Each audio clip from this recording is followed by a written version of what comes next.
There's one 5-letter word that could completely transform your marketing strategy, and that could, for the first time ever, make clients come to you instead of you always having to chase them in the DMs, cold call, or whatever it is that you're doing these days to chase clients. If you're thinking about a word that ends with K and starts with F, that is a 4-letter word, and you should get your mind out of the gutter. Before we go into what the 5-letter word is, my name is Shanee Moret, and I have almost 1 million followers on LinkedIn and over 425,000 LinkedIn newsletter subscribers. And I see the magic that happens almost instantly when working with my clients when it comes to this 5-letter word. This 5-letter word that can completely change your marketing strategy is focus. FOCUS.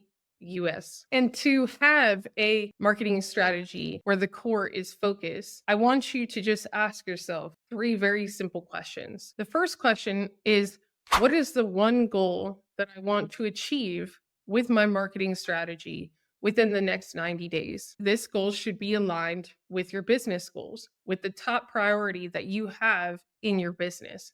I'll give you 2 examples. One example is a coach. She has a group coaching program that she wants to fill by the end of January 2025. Within the next 90 days, her only focus within her marketing strategy should be to fill her group coaching cohort.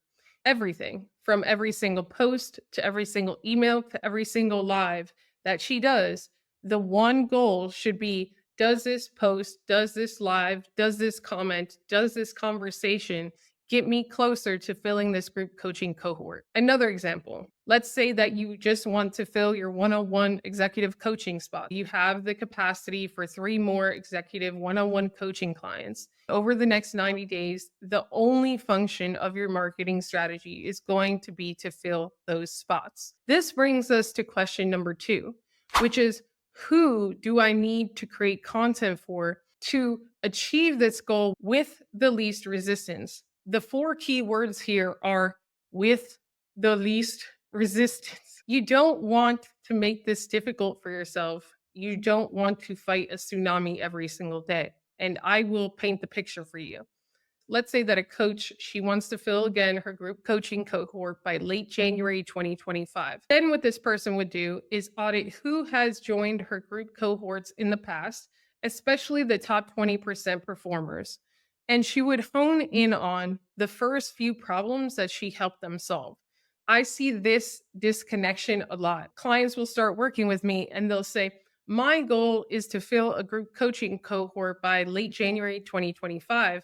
But when I look at their content, they're not creating the content for the person who is most likely to join their group coaching cohort.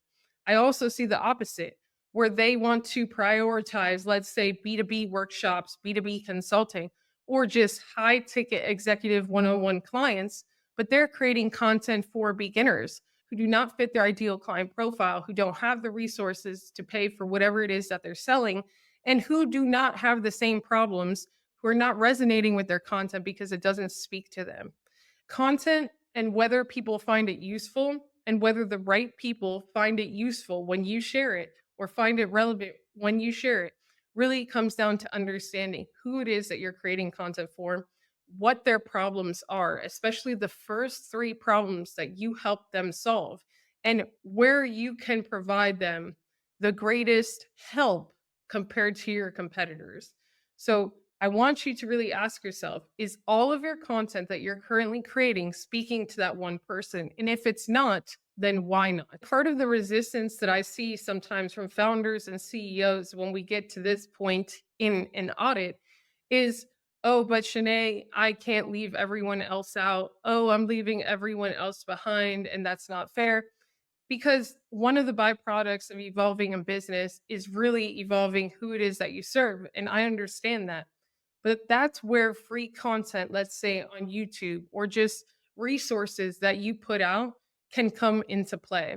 But when it comes to the main moneymaker, the main platform that you use to get most of your clients, that really should speak, at least 90% of the content should speak to that one person.